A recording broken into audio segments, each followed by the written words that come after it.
Assalamualaikum warahmatullahi wabarakatuh. Salam Guru Penggerak. Perkenalkan, saya Arica Novariandi, calon Guru Penggerak Angkatan 11 dari SMP Negeri 2 Teluk Gelam. Pada video kali ini, saya akan memaparkan aksi nyata modul 1.4. Kami bersama-sama dua rekan saya, yaitu Ibu Sherly Anggraini, Ibu Ade Erni, dan saya sendiri Arica Novariandi, berkolaborasi melakukan sebuah kegiatan bernama Diseminasi Budaya Positif di SMP Negeri 2 Teluk Gelam. Kegiatan ini kami lakukan pada hari Rabu tanggal 14 Agustus 2024 dimulai dari pukul 9 sampai dengan selesai, bertempat di Laboratorium IPA SMP Negeri 2 Teluk Gelam. Pada kegiatan kali ini kami memaparkan pemahaman dan penerapan budaya positif di sekolah yang kami terapkan selama ini. Berikut videonya. Assalamualaikum warahmatullahi wabarakatuh. Yang saya hormati Bapak Kepala Sekolah, yang saya hormati Ibu Wakil Kepala Sekolah, yang saya hormati rekan-rekan guru SMP Negeri 2 Teluk Gelam. Bismillahirrahmanirrahim. Alhamdulillahirabbil alamin. Assalatu wassalamu ala asrofil anbiya'i wal mursalin wa ala alihi wa sahbihi ajma'in. Amma ba'd. Puji dan syukur tak henti-hentinya marilah kita panjatkan kehadiran Allah Subhanahu wa taala yang mana pada pagi hari ini Rabu tanggal 14 Agustus tahun 2024 kita dapat menghadiri kegiatan diseminasi aksi nyata budaya positif. Salawat beriring salam tidak lupa kita sanjungkan kepada Nabi Muhammad Sallallahu Alaihi Wasallam. Semoga kita yang berada di sini mendapatkan syafaatnya di yaumil akhir. Amin ya rabbal alamin. Bapak Ibu hadirin yang kami hormati, ada susunan acara diseminasi aksi nyata budaya positif Rabu 14 Agustus 2024 adalah sebagai berikut. Yang pertama, pembukaan. Maka untuk membuka kegiatan kita pada pagi hari ini, bersama-sama kita melafazkan basmalah. Bismillahirrahmanirrahim. Acara yang berikutnya menyanyikan lagu Indonesia Raya. Bapak Ibu hadirin, kami mohon untuk berdiri.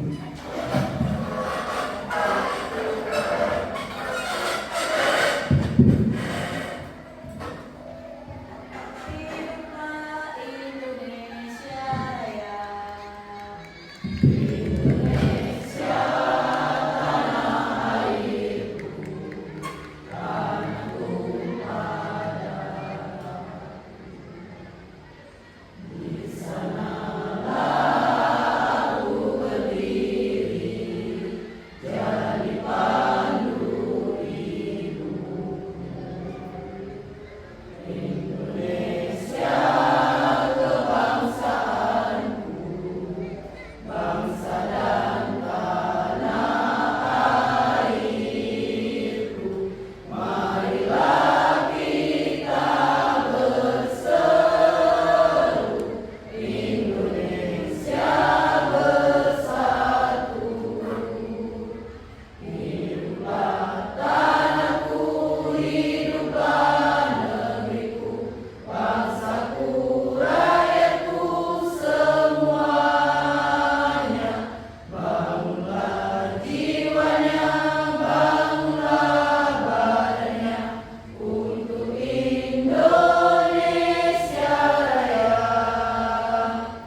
sambutan dari Bapak Kepala Sekolah SMP Negeri 2 Teruan. Pada yang terhormat Bapak Dr. Andes Yahman, dipersilakan.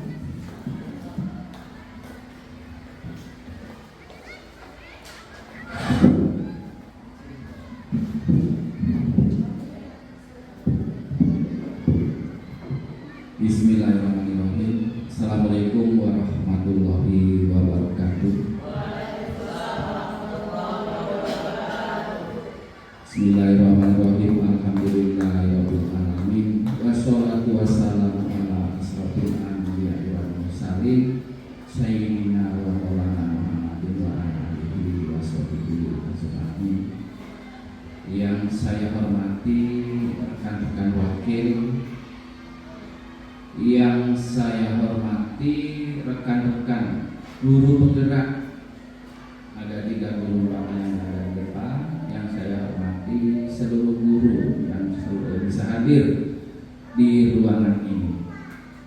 Puji dan syukur marilah kita panjatkan kehadirat Allah Subhanahu wa Ta'ala, yang mana pada pagi hari ini kita masih bisa berkumpul bersama di ruangan laboratorium IPA dalam rangka kegiatan aksi nyata modul 1.4 bagi rekan-rekan CGP yang telah sedang berjalan. Baiklah Bapak Ibu sekalian, CGP ini, calon guru penggerak ini adalah sesuatu yang perlu kita dukung, yang perlu kita support, karena CGP atau calon guru penggerak itu adalah aset kita, aset sekolah kita. Oleh karena itu kita support beliau bertiga supaya bisa mendapatkan nilai yang bagus dan sempurna, yang akan juga membawa nama baik sekolah kita, baik secara perubahan nyata di lapangan maupun di dalam kelas. Jadi tujuan saya ini nanti jadi contoh yang lain, sebelum yang lainnya juga muncul. Dan saya juga sangat berharap, dan saya juga sangat berharap bagi Bapak Ibu yang hadir di sini, baik itu PNS maupun P3K, yang umurnya belum 50 tahun segeralah mendaftar. Karena guru seluruhnya nanti akan jadi guru penggerak, wajib menjadi guru penggerak. Termasuk di situ syarat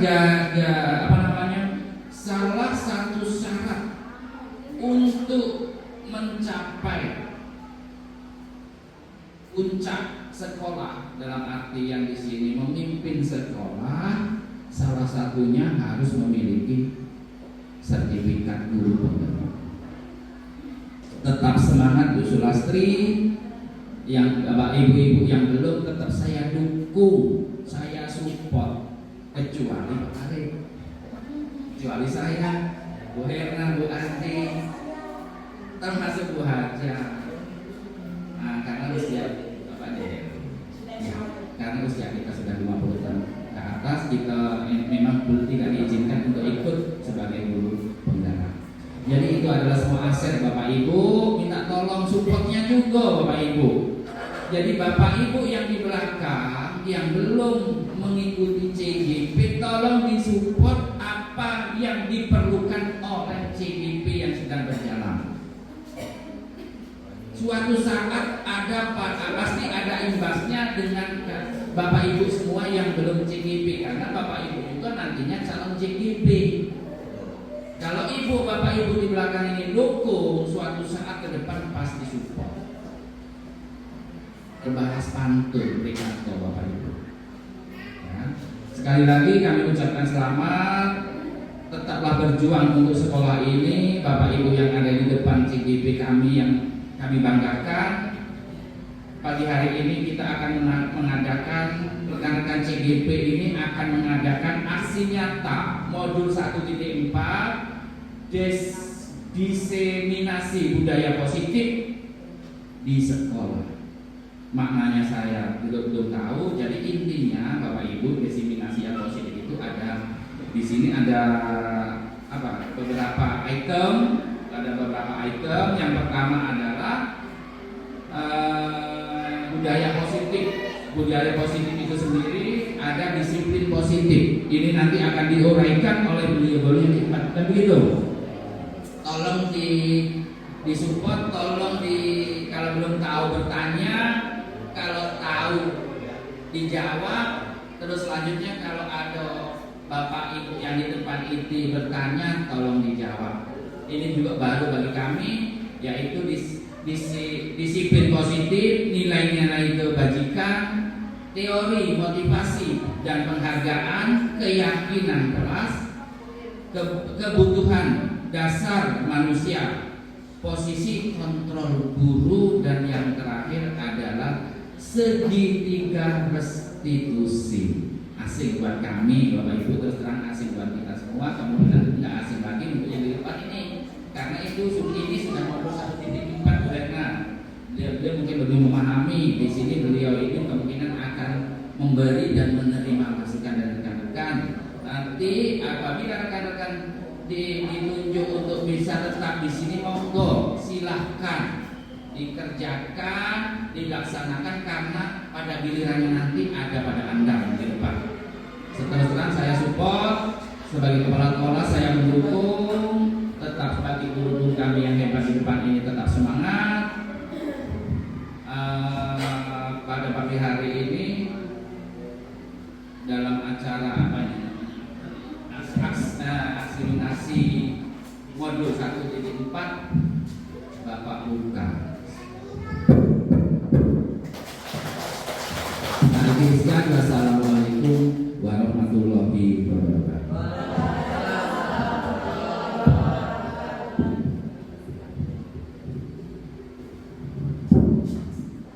Terima kasih kepada Bapak Dr. Andes Yahman yang sudah memberikan sambutannya. Selanjutnya doa kami mintakan kepada yang terhormat Bapak Muhammad Arif SPD, kami persilakan.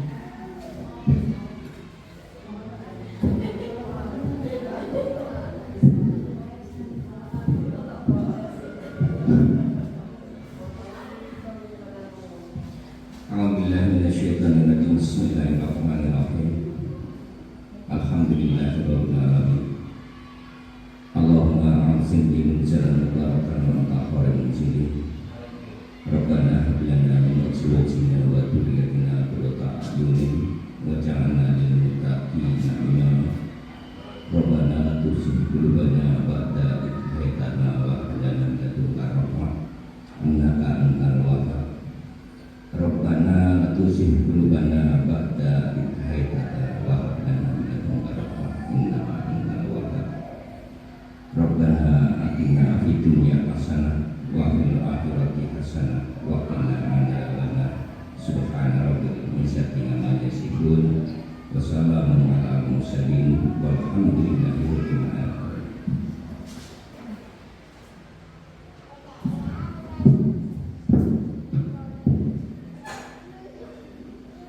Dengan berakhirnya doa tadi, maka berakhir pula bicara pembukaan diseminasi aksi nyata budaya positif. Selanjutnya marilah kita tutup acara hari ini dengan melafalkan hamdalah. Alhamdulillah. Baiklah, saya selaku pembawa acara mohon maaf atas segala kesalahan. Terima kasih atas segala perhatian. Billahi taufiq wal hidayah. Wassalamualaikum warahmatullahi wabarakatuh.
Bismillahirrahmanirrahim. Assalamualaikum warahmatullahi wabarakatuh. Yang saya hormati Bapak Kepala Sekolah SMP Negeri Bantulang, yang saya hormati Bapak Ibu Dewan Guru dan KPU SMP Negeri Bantulang. Saya ucapkan banyak terima kasih pada Bapak Ibu ya yang sudah berkenan hadir dalam kegiatan diseminasi penyebaran pemahaman dan penerapan budaya positif sebagai salah satu tugas pendidikan guru penggerak pada modul 1.4 bersama saya Adeani, calon guru penggerak angkatan 11 dari SMP Negeri Bantulang, Kabupaten Ogan Komering. Baik, sebelum kita mulai materi pada siang hari ini, marilah kita mulai bersama-sama membacakan lafaz basmalah. Bismillahirrahmanirrahim. Karena hari ini guys ya, kita sedikit sebentar ya. Coba Bapak Ibu silakan berdiri.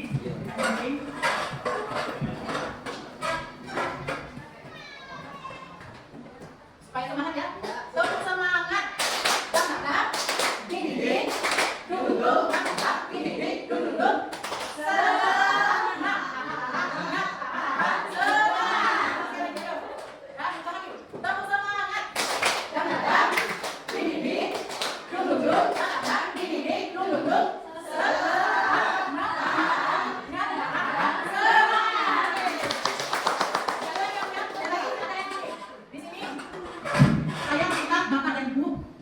Melakukan apa yang saya katakan, tetapi bukan apa yang saya perbuat. Jadi Bapak Ibu melakukan apa yang saya katakan, bukan yang saya perbuat. Ya. Konsentrasi ya. Oke. Pegang hidung. Pegang kepala. Pegang telinga. Pegang kaki. Pegang hidung. Oke, terima kasih Bapak Ibu.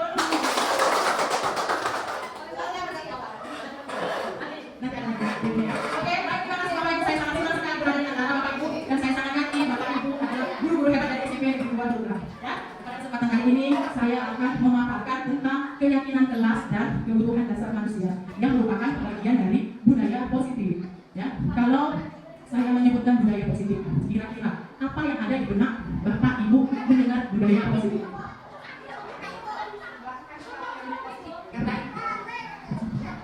Kebiasaan-kebiasaan baik yang harus kita lakukan di sekolah baik dalam guru maupun siswa. Betul sekali jawaban Ibu ya. Apakah budaya positif ini sangat penting diterapkan di sekolah kita? Sangat penting karena budaya positif ini akan membuat pembelajaran bagi siswa sekolah. Benar sekali ya. Budaya positif memang sangat penting untuk kita, khususnya di sekolah kita SMP Negeri Bantulang. Karena budaya positif itu menunjukkan motivasi intrinsik atau motivasi diri, khususnya dari diri siswa kita. Ya. Lalu kita sebagai guru, ya, itu harus bukan hanya harus mengetahui dan mendalami budaya positif, tetapi kita juga harus menyebarkan budaya positif ini ke seluruh warga sekolah. Ya. Khususnya peserta didik kita, supaya apa? Supaya siswa kita lebih bertanggung jawab, siswa kita lebih berbudi pekerti, luhur, dan tentunya berakhlak mulia sesuai dengan filosofi Ki Hajar Dewantara dan profil pelajar Pancasila. Baiklah, untuk menghabiskan waktu, kita mulai materi kita hari ini mengenai keyakinan kelas. Nah, tujuan pembelajaran dari materi kita ini adalah guru dapat menganalisis pentingnya memiliki keyakinan kelas sebagai potensi dan arah tujuan sebuah kelas yang akan menjadi landasan dalam memecahkan konflik atau permasalahan di dalam sebuah kelas. Guru dapat menjelaskan proses pembentukan dari peraturan-peraturan beralih ke keyakinan kelas. Dan yang terakhir, guru akan dapat berpikir kritis.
ini adalah kebutuhan psikologis ya. Lalu kebutuhan untuk disayangi dan diterima meliputi kebutuhan akan hubungan dan koneksi sosial, kebutuhan untuk memberi dan menerima kasih sayang, dan kebutuhan untuk merasa menjadi bagian dari suatu kelompok. Kebutuhan ini juga meliputi keinginan untuk tetap terhubung dengan orang lain, seperti teman, keluarga, pasangan hidup, teman kerja, binatang peliharaan, dan kelompok di mana kita tergabung. Ya, nah dari kasus Doni tadi, ya, jika jawaban Doni dia senang, ya, kenapa kau mengambil namanya itu? Dia senang karena ada perhatian dari temannya. Nanti temannya lagi ya, bukan, nanti saya mau buat saya, kalau ini ya, nah saya kebutuhan, Doni tapi mau saya akan kasih ya, lalu ya, kebutuhan, pemesan, kebutuhan, kebutuhan, untuk capai sesuatu, menjadi kontak, menjadi terakhir, diakui asal Doni tak, digunakan dan bunyi rasa kali ini, kebutuhan inti dengan berharga, bisa berbeda, bisa bercahaya, kontak, diakui, dihormati, ini bisa bisa dengan pengalaman. Nah kalau dia ada sesuatu sendiri, ya, kalau ini merasa ya, tanya, dia merasa hebat, ya, merasa hebat, kenapa penting aku, ya, dan dulu ya, nah dia dulunya, nah ini kebutuhan ya. Lalu kebutuhan kebebasan. Kebutuhan bebas adalah kebutuhan kemandirian, otonomi, memiliki hak dan mampu mengendalikan alam seseorang. Nah, yang kebebasan ini memiliki hak. Mereka bergerak, suka bergerak, tidak perlu dengan orang lain dan senang jawab kalau dengan. Ada kasus ini, kalau dia jawab karena dia bosan. Dengan mana yang orang punya, mana yang banyak, jadi dia memiliki mengambil. Karena dia beragam. Nanti untuk kebutuhan yang sebelumnya adalah kebutuhan kebebasan. Yang ketiga kebutuhan kesenangan. Kebutuhan kesenangan adalah kebutuhan kesenangan, bermain dan tertawa. Bayangkan hidup tanpa dimana pun, tanpa mengikat. Ya, anak yang berasa senang tinggi, biasanya menikmati hidup. Belajar bersama sama menjaga paling senang. Permainan dan suka mengoleksi barang, suka bergurau, suka melucu dan juga mengemaskan. Bahkan saat mereka bertingkah laku buruk, mereka masih terlihat lucu. Dalam kasus Doni tadi, ya, jika dia merasa senang, dia mengambil diri teman itu karena dia senang melihat ekspresi temannya kesal, ya, karena kesal, nah, senang ya, dia lihat itu lucu. Nah, berarti kebutuhan yang sedang dipenuhi adalah kebutuhan kesenangan, ya. Jadi ada 5 ya kebutuhan dia, apa aja? Yang pertama, bertahan hidup, terus kasih sayang, terus penguasaan, kebebasan, dan kesenangan. Di dalam ini itu ada 5 itu ternyata ya. Ada lagi. Ayo, siapa yang mau menjawabnya?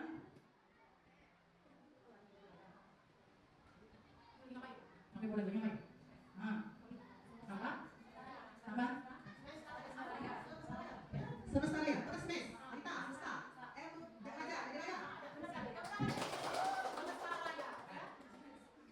Nih, di sini ada kasus ya. Sebutkan kebutuhan apa yang sedang berusaha dipenuhi. Ya, di sini kita baca sama-sama. Dinda, seorang anak kelas 3 SD, begitu tiba di rumah pulang dari sekolah, menangis dan mengadu pada ibunya bahwa dia benci pada ibu gurunya. Menurut Anda, kebutuhan apa yang berusaha dipenuhi oleh Dinda? Jika jawabannya seperti ini, bila Anda berada dalam musibah, Anda mendengar informasi dari ibunya Dinda tentang perasaan Dinda itu, apa yang Anda lakukan pada Dinda bisa ketika Dinda masuk sekolah agar kebutuhan Dinda terpenuhi? Kita lihat apa aja kebutuhannya. Misalnya ditanya ibunya ya, nah ditanya ibunya ke Dinda, kenapa kamu nangis Dinda? Jawaban Dinda seperti ini, ibu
Jika dalam penyampaian saya ada salah-salah kata ya atau masalah tingkah, masalah ini saya mohon maaf ya Bapak Ibu, pada Allah saya mohon ampun. Baiklah, kita akhiri kegiatan kita hari ini dengan melapaskan lafaz hamdalah. Alhamdulillah.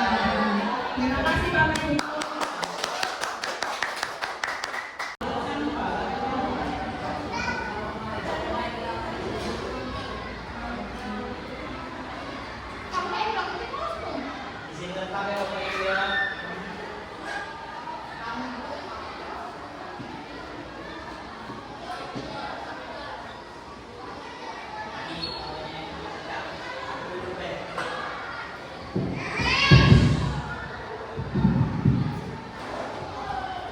Baik, assalamualaikum warahmatullahi wabarakatuh. Selamat siang Bapak Ibu.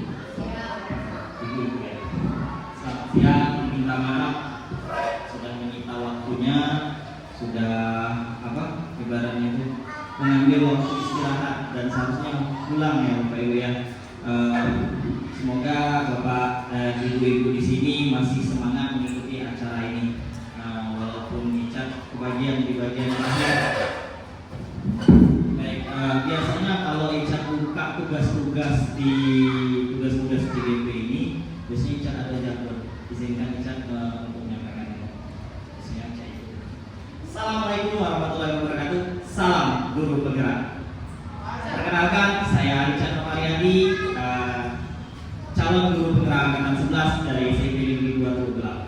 Biasanya saya Richard buka. Oke, baik, sebelum Icat masuk ke materinya, Icat punya pantun. Karena di pendidikan ini biasanya kami biasakan untuk pantun berpantun. Ke hutan mencari madu, dapatnya banyak hingga senang hati. Saya hadir di urutan paling buntu, tapi yakinlah semangat kita masih tinggi. Semoga ya.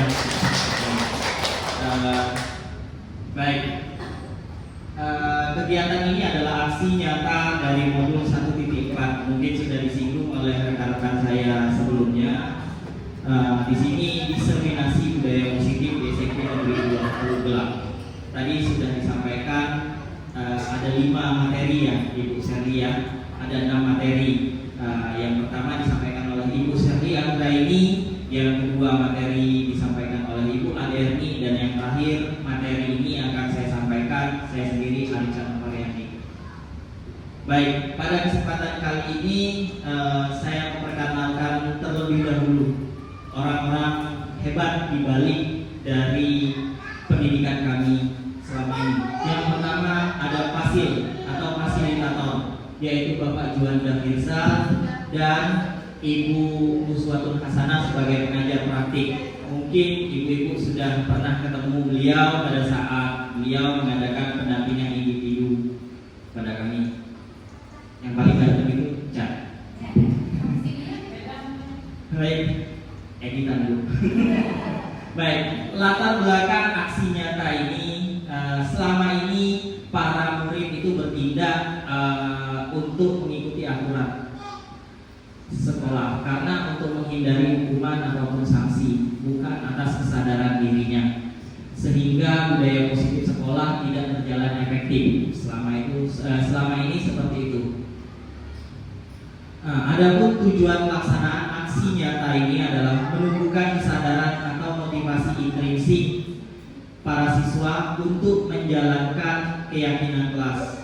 Dan yang kedua adalah membantu budaya positif di sekolah dengan meyakini nilai-nilai kebajikan universal seperti yang disampaikan oleh rekan saya sebelumnya tadi.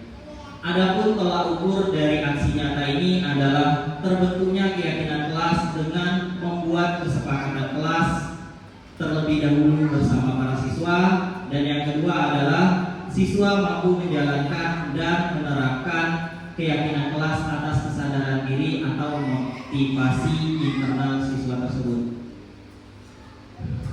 Lini masa tindakan yang pertama kami lakukan untuk menjalankan aksi nyata ini adalah berdiskusi bersama calon guru penggerak yang ada di SMP Negeri 2 Tulungagung untuk menyusun rencana diseminasi pada hari ini.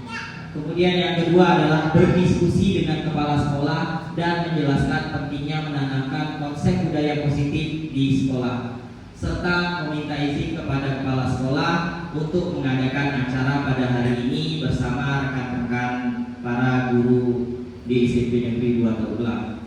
Tibalah pada hari ini kami mengumpulkan ibu-ibu untuk membagi sedikit atau semuanya bahkan semua ilmu yang kami dapatkan pada modul 1.4 ini, yaitu budaya positif. Dan harapan ke depan dari acara yang kami laksanakan ini, kami dapat berkolaborasi dengan para wali kelas dan guru mata pelajaran untuk menerapkan budaya dan dapat bekerja sama dengan seluruh warga sekolah untuk memantau dan merefleksi budaya positif yang telah dibuat. Adapun dokumentasi pelaksanaan kegiatan pada hari ini bisa dilihat di situ. Pertama kami di gambar itu ada kami berdiskusi dan menyampaikan informasi serta meminta dukungan dari kepala sekolah, berdiskusi sesama rekan sejawat agar pelaksanaan kegiatan hari ini terlaksana dengan lancar. Adapun dukungan yang kami harapkan, yang pertama adalah dukungan dari kepala sekolah dan seluruh warga sekolah untuk terus memantau budaya positif ini di sekolah serta berkolaborasi dengan rekan sejawat agar budaya positif ini bisa berjalan dengan efektif. Harapannya bisa bekerja sama bersama para orang tua supaya bisa menanamkan budaya positif di rumah. Baik, sebelum Icat masuk ke materi, Icat sebenarnya mau ajak Bapak Ibu untuk energize dulu. Mohon berdiri.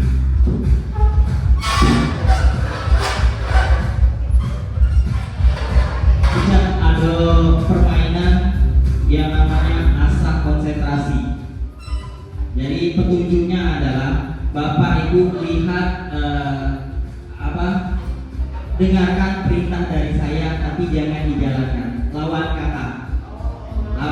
Contoh, ketika Icat sebut panjang berarti Bapak Ibu memperagakan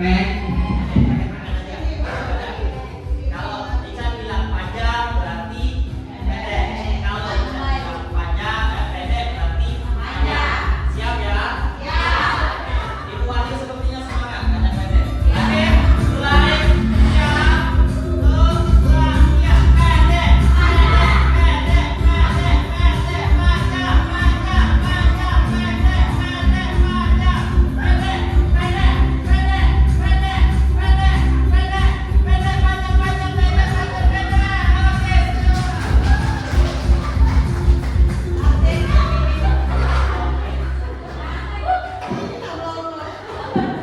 Minta maaf untuk membangkitkan semangat ya Bapak Ibu.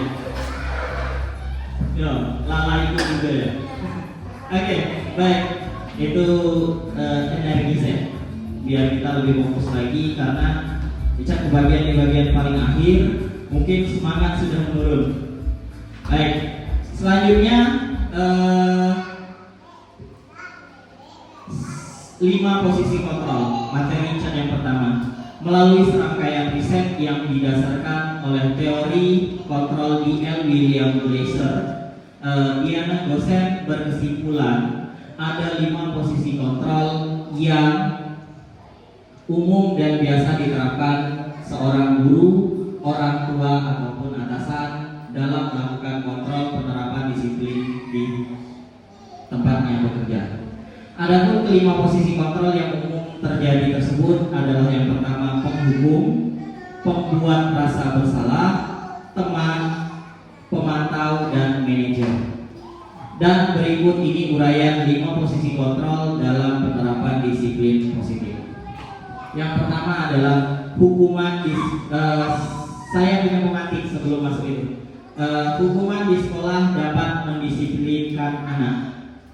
Coba Bapak Ibu pikirkan dari kalimat ini benar atau salah. Yang menganggap kalau statement di depan benar, silakan tunjuk tangan.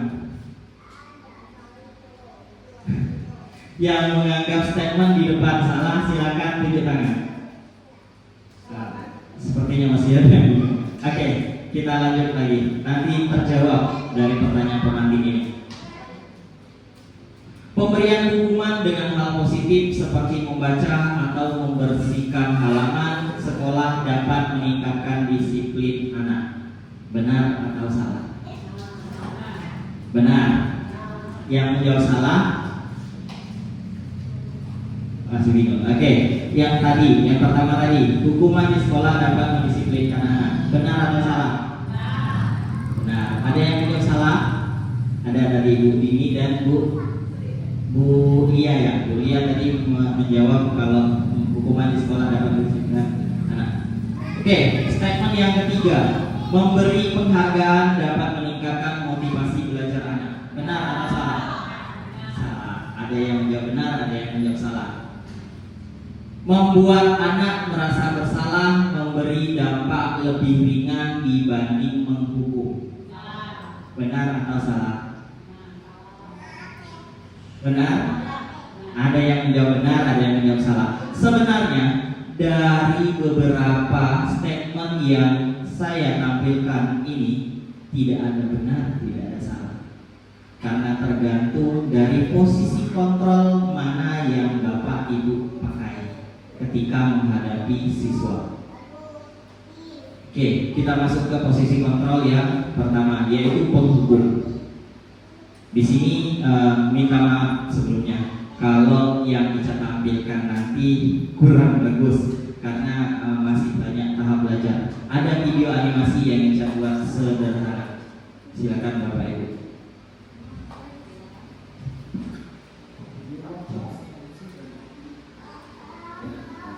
Kursi di sekelilingnya. Di bagian tengah kelas sudah berdiri Pak Guru bernama Pak Richard. Beberapa siswa duduk di meja mereka dengan ekspresi yang beragam. Ada yang serius, namun ada yang tidak fokus. Pak Richard merupakan guru IPA di kelas 7A, sedang berdiri di depan kelas akan memeriksa pekerjaan rumah yang telah dibuat oleh siswa. Ayo, kumpul tugas minggu kemarin. Silakan letakkan di atas meja. Nanti kita periksa bersama. Kenapa yang punya rumah tidak ada?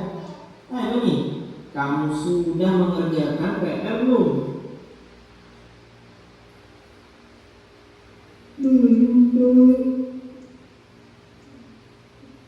Kamu selalu ya tidak mengerjakan PR. Sekarang kamu keluar kelas, keliling lapangan basket 3 putaran. Sekarang.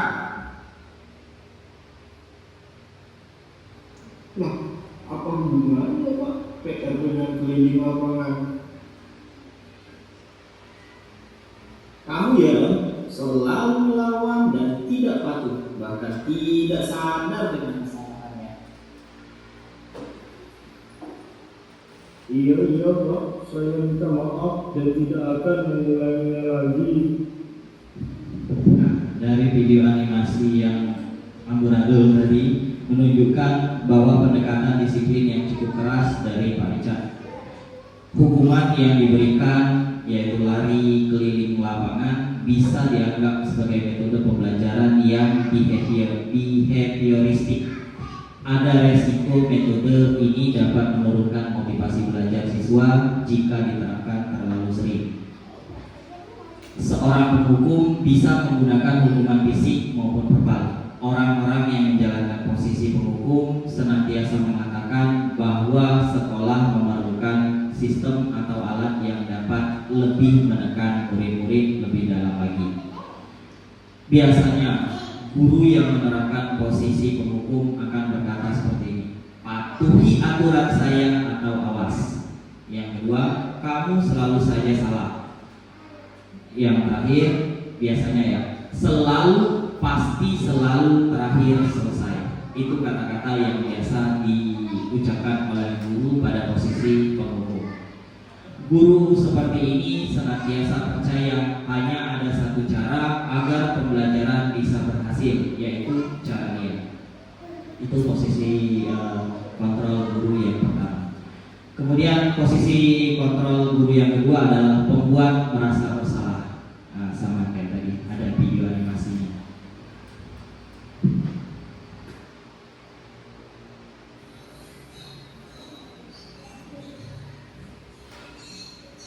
Selamat pagi anak-anak. Hari ini ada tugas ya? Ada yang belum mengerjakan? Doni, hai. Kamu sudah ngerjain belum?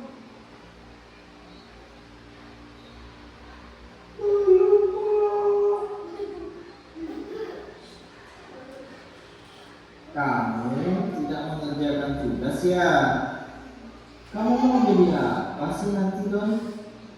Kamu mau sekolah nggak sih? Coba bayangkan orang tuamu betapa kecewanya sama sikapmu. Kamu itu sudah SMP, seharusnya bertanggung jawab sama dirimu sendiri.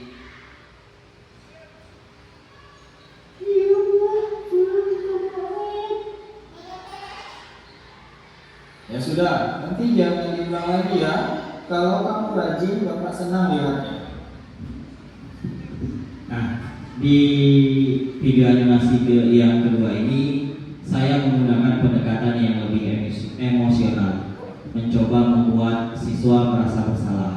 Meskipun ada niat baik, metode ini biasanya kontraproduktif dan membuat siswa merasa tertekan. Akhir adegan menunjukkan sedikit kelembutan yang bisa menjadi pendekatan yang lebih efektif. Pada posisi ini biasanya guru akan bersuara lebih lembut. Pembuat merasa bersalah akan menggunakan keheningan yang membuat orang lain merasa tidak nyaman, merasa bersalah atau rendah diri. Contoh kata-kata yang keluar dengan lembut seperti, "Ibu sangat kecewa sekali dengan kamu. Berapa kali Bapak harus memberitahu kamu ya? Gimana coba kalau orang tua kamu tahu kamu berbuat begini?" Di posisi ini, murid akan memiliki penilaian diri yang buruk tentang diri mereka. Murid merasa tidak berharga dan telah mengecewakan orang-orang yang disayangi. Kita lanjut ya. Posisi kontrol yang ketiga yaitu teman. Sama, ada video animasinya lagi.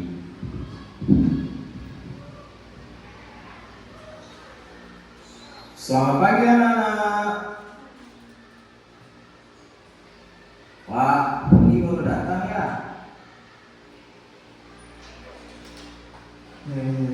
Iya Pak. Lain kali tetap waktu ya. Masuk sana. Salaman dulu dong. Kita kan sudah akrab. Wah, ini kalau saya terlambat lagi, saya cari Bapak ya.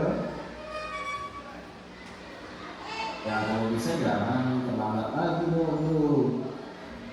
Ya, pada video animasi yang ketiga ini menunjukkan pendekatan yang lebih ramah dan personal dari saya.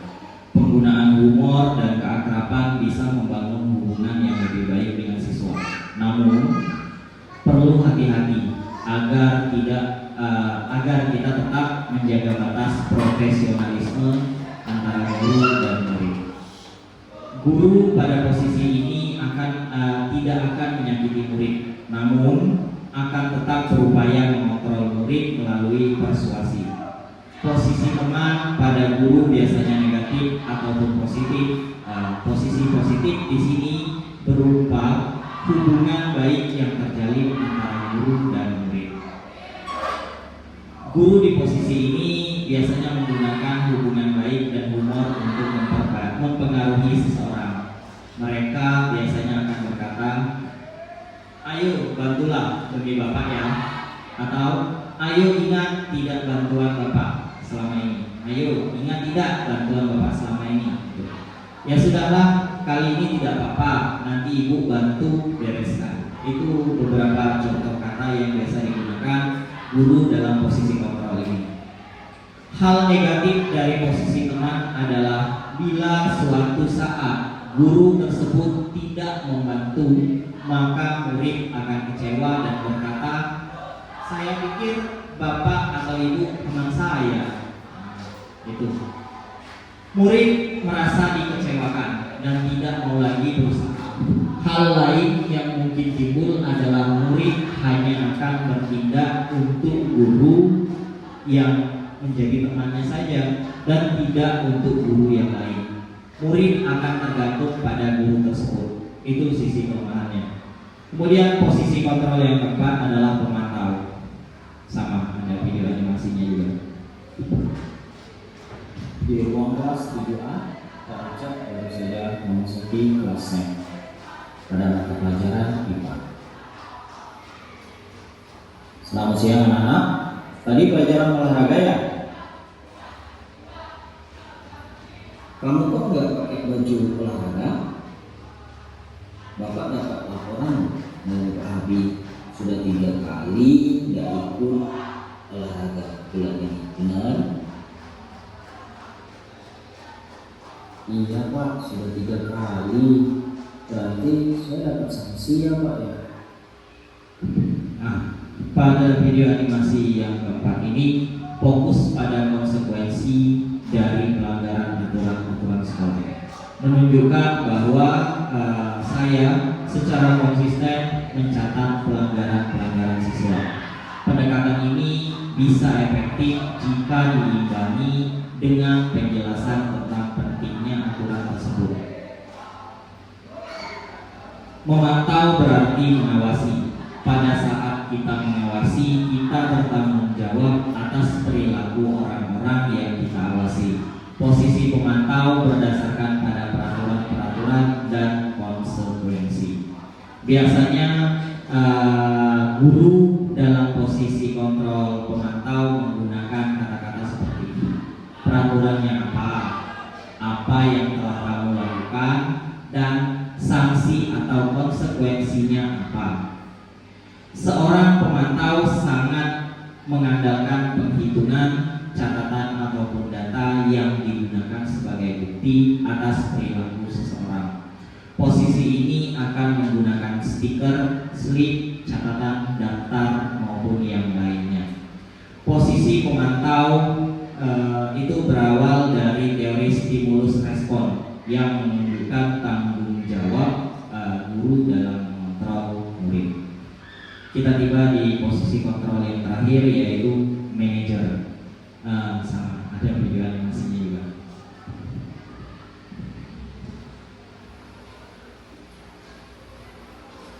Ini Pak, saya mau mengumpulkan tugas. Maaf ya Pak, saya terlambat mengumpulkan tugas. Kenapa kamu terlambat mengumpulkan tugas? Iya Pak, saya kalau sore bantu ibu jaga warung, nggak sempat ngerjain tugas. Kira-kira nih, apa yang bisa kamu perbaiki supaya kamu bisa mengerjakan tugas tepat waktu? Coba, kapan biasanya kamu membantu ibu jualan? Dari jam 3 sampai jam 8 malam sih Pak. Bagaimana kalau kamu membuat jadwal kapan kamu akan mengerjakan tugas? Oh, begitu ya Pak ya. Yalah, coba deh nanti saya terapkan. Terima kasih ya Pak ya. Nah, pada posisi kontrol yang kelima ini menunjukkan pendekatan yang lebih empatik dan solusi oriented dari saya. Guru berusaha memahami situasi siswa dan membantu mencari solusi. Pendekatan ini lebih konstruktif dan dapat membangun kepercayaan antara guru dan murid. Manajer adalah posisi di mana guru berbuat sesuatu bersama dengan murid, mempersilahkan murid mempertanggungjawabkan perilakunya, mendukung murid agar dapat menemukan solusi atas permasalahannya sendiri. Seorang manajer itu telah memiliki keterampilan di posisi teman maupun pemantau, dan dengan demikian bisa jadi di waktu-waktu tertentu kembali kepada kedua posisi tersebut bila diperlukan. Namun, bila kita menginginkan murid kita menjadi manusia yang merdeka, mandiri, dan bertanggung jawab, maka kita perlu mengacu kepada restitusi yang dapat menjadikan murid kita seorang manajer bagi dirinya sendiri. Di posisi kontrol manajer, murid diajak untuk menganalisis kebutuhan dirinya maupun kebutuhan orang lain. Di sini penekanan bukan pada kemampuan kemampuan membuat konsekuensi namun dapat berkolaborasi dengan murid bagaimana memperbaiki kesalahan yang ada. Seorang manajer akan berkata seperti ini biasanya, apa yang kita yakini itu kembali ke keyakinan kelas. Jika kamu memperbaiki ini, hal ini menunjukkan apa tentang dirimu. Yang ketiga, apakah kamu meyakini? Yang keempat, apa rencana kamu untuk memperbaiki hal ini? Yang terakhir, jika kamu meyakininya, apakah kamu bersedia memperbaiki? Itu biasanya yang dikatakan oleh guru dalam posisi manajer. Tugas seorang manajer bukan untuk mengatur perilaku seseorang. Kita membimbing murid untuk dapat mengatur dirinya. Seorang manajer bukan memisahkan murid dari kelompoknya, tapi mengembalikan murid tersebut ke kelompoknya dengan lebih baik dan kuat.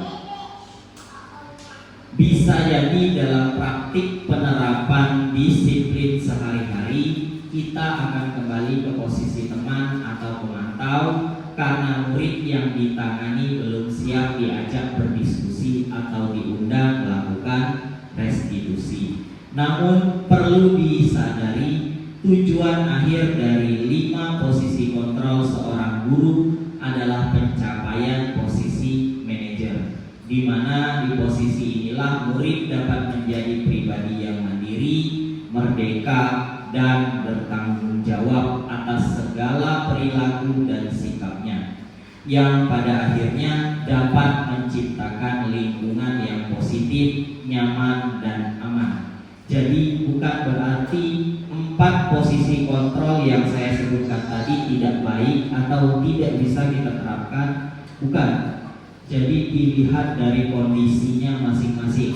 Kalau siswa tersebut belum siap untuk kita ajak melakukan restitusi, maka posisi kontrol keempat tadi, 4 posisi kontrol tadi dapat kita terapkan. Itu. Kalau siswa sudah siap, baru kita ajak masuk ke posisi kontrol yang kelima, yaitu manajer. Restitusi. Nah, tadi sering disebut restitusi dalam penerapan di sekolah.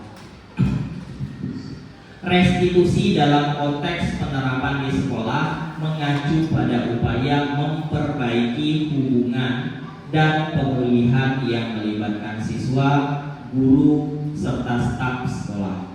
Konsep ini tidak hanya berfokus pada hukuman ataupun sanksi, tetapi juga pada pemahaman, pertobatan, dan pemulihan hubungan yang mungkin terganggu oleh perilaku yang melanggar aturan sekolah.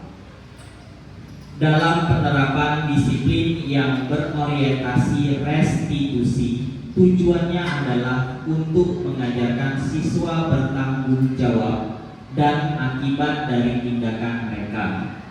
Ini juga memberi siswa kesempatan untuk memperbaiki kesalahan mereka dan menjadi anggota yang lebih baik dalam komunitas sekolah.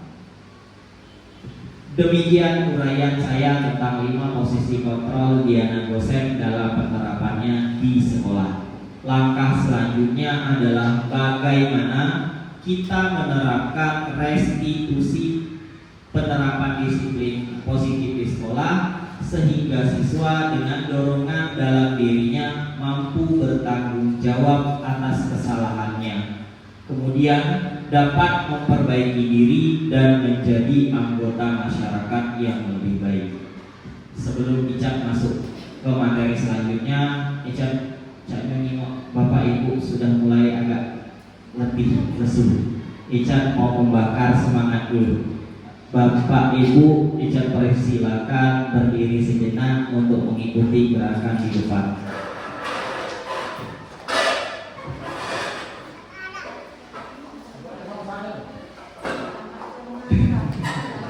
Oke, ya di depan mungkin sudah kenal dengan senam ini. Kita senam sejenak biar semangat tidak ngantuk.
Bapak Ibu merupakan wali kelas dan baru selesai menghadiri rapat guru dan ingin kembali ke ruang kelas untuk melihat tim kelas yang sedang bekerja.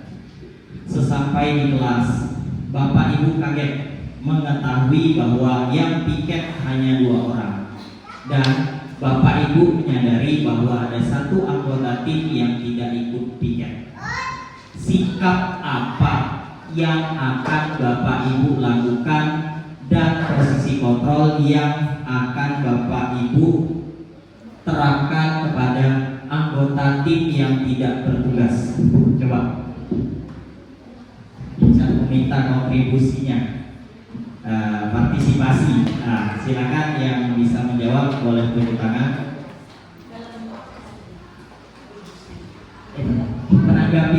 Menanggapi boleh, silakan. Baik, saya akan menanggapi. Kalau saya akan cari 1 anak yang belum ikut piket.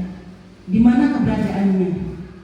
Nah, ternyata dia ada di kantin, sedangkan temannya bekerja untuk mengerjakan piketnya. Dia lagi di kantin. Jadi saya tanya, kamu piket nak? Iya. Ayo ke kelas dulu. Kasihan teman-temannya. Dia sudah piket, kamu sudah jajan. Dan dia beralasan, saya belum sarapan, men. Lah yang lain juga belum sarapan. Ayo kita piket dulu. Setelah ini kamu boleh jajan. Seperti itu. Terima kasih kepada Mem Yaya atas partisipasinya. Jadi menurut Mem, kita cari dulu ya siswa tersebut dan menanyakan alasan, lalu melakukan restitusi. Nah, materi selanjutnya yang akan saya sampaikan sama yang kita jelaskan nanti, sama yang akan dilakukan seperti yang akan dilakukan oleh Mem Yaya pada kasus di depan, yaitu segitiga restitusi. Disiplin positif adalah suatu tindakan yang memberikan perhatian khusus pada pengembangan disiplin dan tanggung jawab diri dengan pendekatan yang seimbang serta mendukung. Konsep disiplin positif ini menggabungkan elemen ketegasan dengan penghargaan terhadap pertumbuhan pribadi, kesejahteraan emosional, dan motivasi internal, sehingga diharapkan lahirlah peserta didik yang memiliki profil pelajar Pancasila.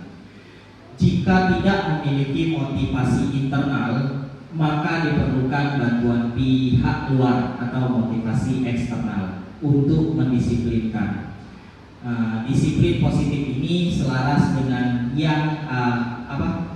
Disiplin positif ini selaras dengan apa yang ditanamkan oleh Ki Hajar Dewantara, bahwa disiplin diri diperlukan dalam menciptakan murid yang merdeka. Disiplin positif mampu membuat seseorang menggali kekuatan ataupun potensinya untuk suatu tujuan yang bermakna. Disiplin diri merupakan kemampuan mengontrol diri, menjalankan tugas, mematuhi aturan, dan tanggung jawab dengan konsisten serta penguasaan diri, sehingga dapat memilih serta menentukan sikap yang mengacu pada nilai yang kita hargai. Dalam dunia pendidikan, kita dapat melakukan disiplin diri kepada peserta didik melalui segitiga restitusi. Jika peserta didik tersebut melakukan pelanggaran keyakinan dan kesepakatan kelas. Jika murid melakukan pelanggaran, apakah langkah kita? Siapa yang mengingatkan? Apakah mereka kita beri hukuman atau kita maafkan? Contoh guru, ketika melakukan praktikum terdapat siswa menggunakan pakaian seragam tidak lengkap sesuai dengan kesepakatan kelas. Apakah siswa tersebut diperbolehkan masuk atau tidak? Coba, kira-kira Bapak Ibu memperbolehkan atau tidak? Contohnya kayak gini, misal Richard punya praktikum di laboratorium. Salah satu peraturannya atau kesepakatan kelasnya ketika ingin mengikuti praktikum, siswa diwajibkan memakai baju lab. Nah, ada satu siswa tidak memakai baju lab. Bapak Ibu memperbolehkan siswa itu ikut praktikum atau tidak? Boleh tunjuk tangan. Peringatan. Kasih hukuman. Gitu. Baik. Selama ini kita langsung memaafkan dan membiarkan mereka masuk kelas atau diomeli dulu ya, untuk membuat mereka tidak nyaman. Perhatian kita lebih cenderung pada kesalahan yang dilakukan daripada mencari cara untuk mereka memperbaiki diri. Salah satu cara untuk memperbaiki diri adalah terwujudnya disiplin diri dapat dilakukan melalui segitiga restitusi.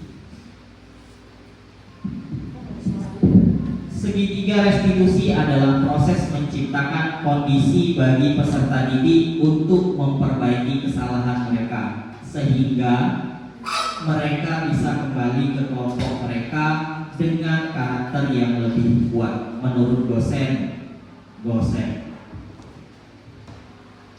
Melalui restitusi kita dapat membantu peserta didik untuk menjadi lebih memiliki tujuan, disiplin positif, serta memulihkan dirinya setelah berbuat salah. Penekanannya bukanlah pada bagaimana berperilaku untuk menyenangkan orang lain atau menghindari ketidaknyamanan, namun tujuannya adalah menjadi orang yang menghargai nilai-nilai kebajikan yang mereka pegang. Restitusi ini membantu peserta didik untuk jujur pada dirinya sendiri, namun mampu merefleksi diri dan mengevaluasi dampak dari kesalahan yang dilakukan. Restitusi memberikan penawaran bukan paksaan. Sangat penting bagi kita sebagai guru menciptakan kondisi yang membuat murid bersedia menyelesaikan masalah dan berbuat lebih baik lagi. Dengan berkata, contoh ketika kita melaksanakan restitusi, segitiga restitusi, semua orang pasti pernah berbuat salah. Bukan mengatakan kamu harus lakukan ini, kalau tidak maka. Kalau selama ini mungkin dari saya pribadi pun juga masih sering melakukan, misal siswa melakukan kesalahan, melakukan kekeliruan, kita langsung ngomel. Saya langsung biasanya bilang gini, kenapa kamu tidak mengerjakan tugas? Lain kali kalau kamu tidak mengerjakan tugas, kamu akan kena hukum. Biasanya seperti itu kan. Nah, di materi segitiga restitusi kita diajarkan 3 tahapan. Yang pertama, menstabilkan identitas. Contoh kalimatnya seperti ini: berbuat salah itu tidak apa-apa. Tidak ada manusia yang sempurna. Saya juga pernah melakukan kesalahan seperti itu, dan lain sebagainya. Bisa dibaca di depan Bapak Ibu ya. Jadi intinya segitiga restitusi ini itu tadi yang saya sebutkan di depan. Kita tidak mencari kesalahan siswa tersebut, tetapi mencari solusi dan memperbaiki rasa percaya diri anak tadi. Kemudian yang kedua adalah validasi tindakan yang salah. Contohnya kalimatnya, padahal kamu bisa melakukan yang lebih buruk dari ini. Kamu pasti punya alasan mengapa melakukan hal itu. Kamu patut bangga pada dirimu sendiri karena kamu telah melindungi sesuatu yang penting buatmu. Kemudian langkah yang ketiga, menanyakan keyakinan. Biasanya kata-katanya kayak gini: apa yang kita percaya sebagai kelas atau keluarga, nilai-nilai umum apa yang kita telah sepakati. Nah, Langkah-langkah ini digambarkan dalam bentuk segitiga restitusi. Tadi sudah diicat singgung ya. Langkah pertama pada bagian dasar segitiga restitusi adalah menstabilkan identitas. Jika anak berbuat salah, maka ada kebutuhan dasar mereka yang tidak terpenuhi. Bagian dasar segitiga restitusi memiliki tujuan untuk merubah orang yang gagal karena telah berbuat kesalahan menjadi orang yang sukses. Tadi sudah disinggung oleh rekan saya, Bu Ade Erni dan Bu Shirley Anggraini, bahwa setiap siswa melakukan kesalahan pasti ada sebab dan akibatnya. Nah, tujuan kita melakukan segitiga restitusi pada tahap menstabilkan identitas ini, kita mencari tahu, ngajak ngobrol anak itu, kita cari tahu kesalahan itu apa sih penyebabnya. Kemudian langkah yang selanjutnya adalah memvalidasi tindakan yang salah. Pada langkah kedua ini kita harus memahami dan menemukan kebutuhan dasar yang mendasari tindakan anak berbuat kesalahan. Menurut teori kontrol, semua tindakan manusia, baik atau buruk, pasti memiliki maksud atau tujuan tertentu. Ketika kita menolak anak yang berbuat salah, dia akan tetap dalam masalah. Yang diperlukan adalah kita memahami alasan melakukan hal tersebut sehingga anak merasa dipahami. Langkah yang terakhir adalah langkah ketiga yaitu menanyakan keyakinan. Teori kontrol menyatakan bahwa kita pada dasarnya termotivasi secara internal. Ketika langkah 1 dan langkah 2 sukses dilakukan, maka anak akan siap untuk dihubungkan dengan nilai-nilai yang dia percaya dan berpindah menjadi orang yang dia inginkan. Penting menanyakan ke anak tentang kehidupan ke depan yang dia inginkan. Ketika mereka sudah menemukan gambaran masa depannya, guru dapat membantu mereka untuk tetap fokus pada gambarannya. Melalui segitiga restitusi ini, kita dapat mewujudkan mereka menjadi murid yang merdeka. Mereka mampu menyelesaikan masalah dengan motivasi internal dan bertanggung jawab terhadap pilihannya. Di sini Ican ada video kasus yang menggambarkan terlaksananya segitiga restitusi.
Di kasus yang pertama itu kita bisa lihat kasusnya seperti ini.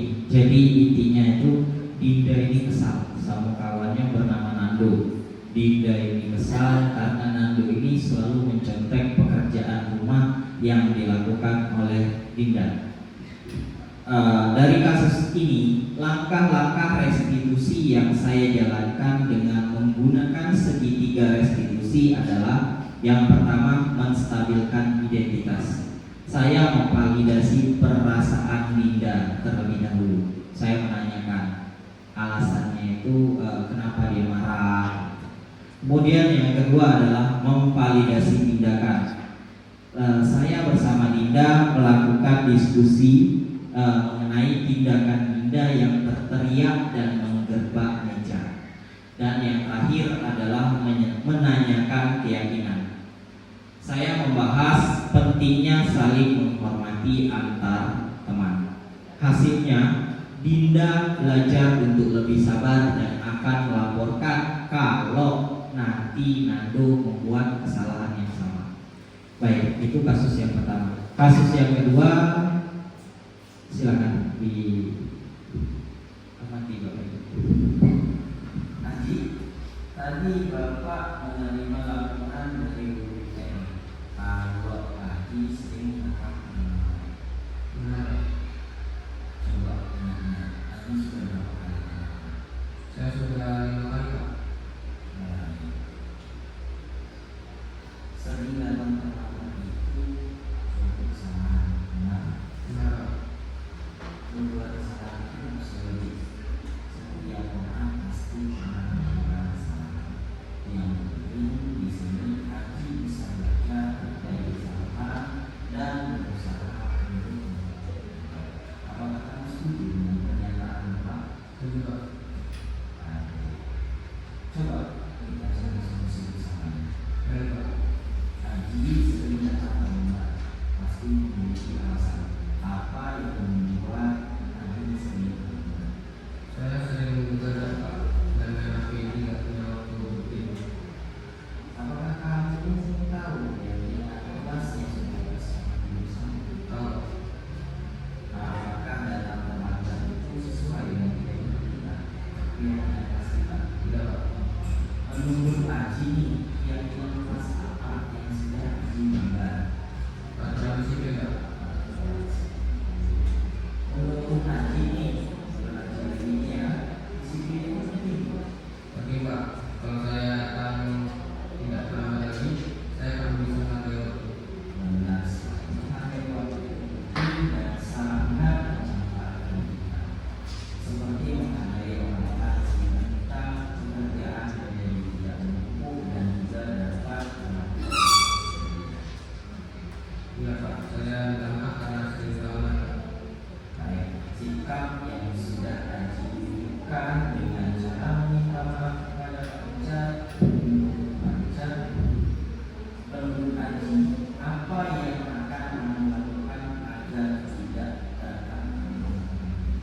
Saya akan tidur lebih cepat dan benar-benar tidak terlambat sekolah. Nah, kamu sudah menemukan solusinya.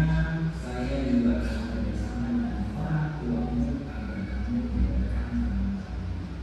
Ya, Pak. Terima kasih. Silakan bagi informasi ya. Pada video kasus kedua ini, Haji merupakan siswa kelas 9 dan sering datang terlambat sehingga banyak pelajaran yang tertinggal. Dari kasus di atas, langkah-langkah restitusi yang saya jalankan adalah yang pertama, menstabilkan identitas. Saya menegaskan bahwa berbuat kesalahan itu manusiawi. Tahap yang kedua adalah memvalidasi tindakan, mendiskusikan alasan Haji terlambat. Alasannya adalah bergadang main HP. Tahap yang terakhir adalah menanyakan keyakinan, membahas pentingnya disiplin dan menghargai waktu. Kedua kasus menunjukkan efektivitas metode segitiga restitusi dalam menyelesaikan masalah siswa, dan pendekatan ini membantu siswa memahami kesalahan mereka serta menemukan solusi secara mandiri. penting bagi setiap peserta didik untuk mengembangkan dan menjaga disiplin diri agar dapat meraih kesuksesan yang lebih besar dalam hidup. Peran kita sebagai guru sangat sentral dalam proses tersebut. Maka penerapan disiplin positif melalui segitiga restitusi menjadi penting dikuasai setiap pendidik. Kesimpulan dari 5 posisi kontrol dan segitiga restitusi adalah pendekatan dalam penerapan disiplin di sekolah yang bertujuan untuk menciptakan lingkungan belajar yang positif dan bertanggung jawab. Posisi manajer dan metode segitiga restitusi dianggap paling efektif dalam membentuk siswa menjadi individu mandiri dan bertanggung jawab. Segitiga restitusi dengan 3 langkahnya yaitu menstabilkan identitas, memvalidasi tindakan yang salah, dan menanyakan keyakinan, itu berfokus pada pemulihan hubungan dan pengembangan disiplin positif. Pendekatan ini pun sejalan dengan filosofis Ki Hajar Dewantara tentang menciptakan siswa yang merdeka. Dengan menerapkan konsep-konsep ini, pendidik dapat membantu siswa mengembangkan disiplin diri, kemampuan menyelesaikan masalah, dan menjadi anggota masyarakat yang lebih baik, berfokus pada pengembangan karakter serta nilai-nilai positif jangka panjang. Sebelumnya tadi Ica buka dengan pantun, Bapak Ibu. Biar Abdul, Ica tutup lagi dengan pantun. Siap ya? Angin sepoi membawa damai, daun berjatuhan di sepanjang jalan. Budaya positif kita tegakkan bersama. Salah.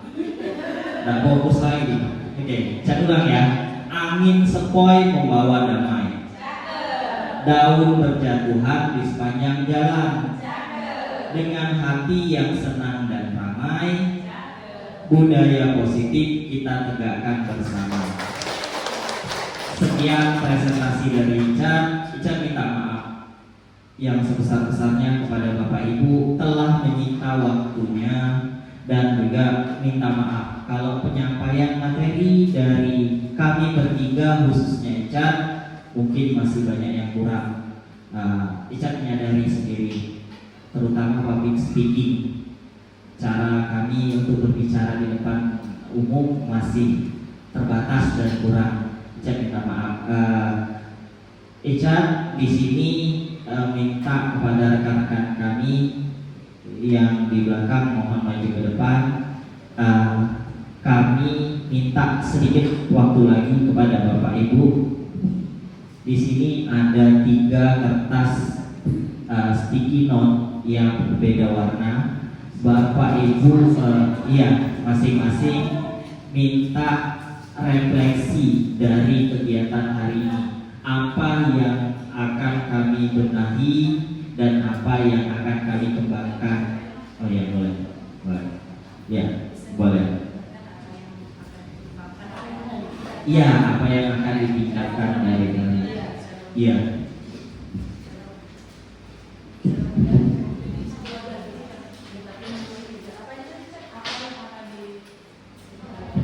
Apa yang akan ditingkatkan dan apa yang akan dikembangkan dari materi-materi yang disampaikan tadi.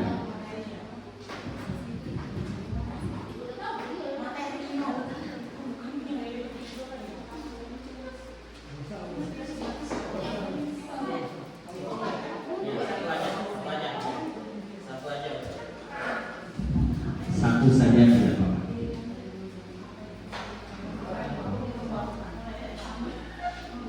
Misalnya Bu Dini menilai atau merefleksi materi yang disampaikan oleh Syarli gitu. Syarli kurangnya apa, baiknya apa gitu. Iya. Karena refleksi dari insya Allah akan membangun kami ke depannya. Tidak apa-apa Bapak Ibu. Tidak usah ditulis nama, biar kami bisa gitu.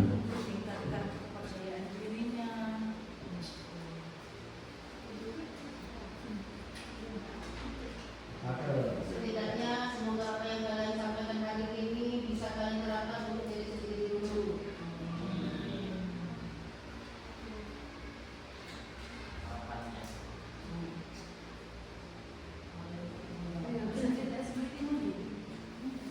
Boleh yang lain lagi? Masih belum. Sedikit lagi ke bawah ya. Sudah ada itu lagi. Masih.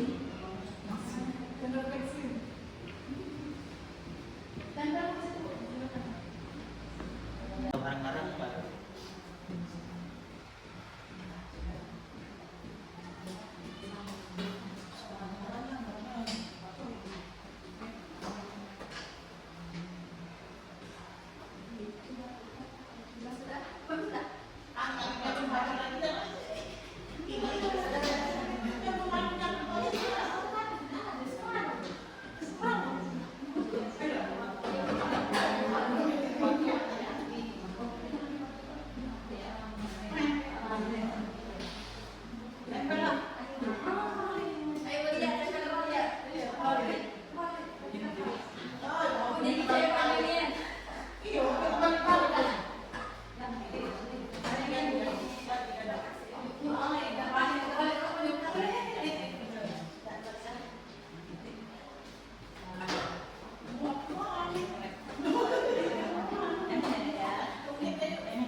Baik, terima kasih Bapak Ibu atas refleksinya.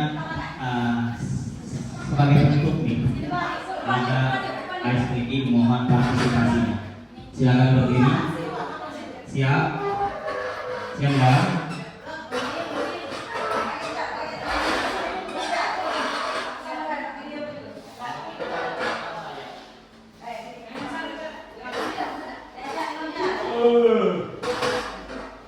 Bu Nalai.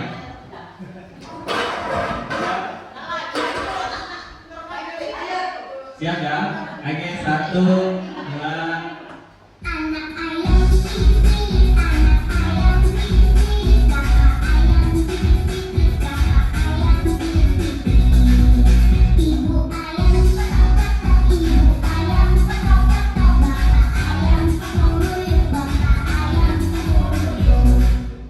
Oke, siap? Ulang ya? Ulang. Itu tadi. Siap. Siap. Teteknya ulang.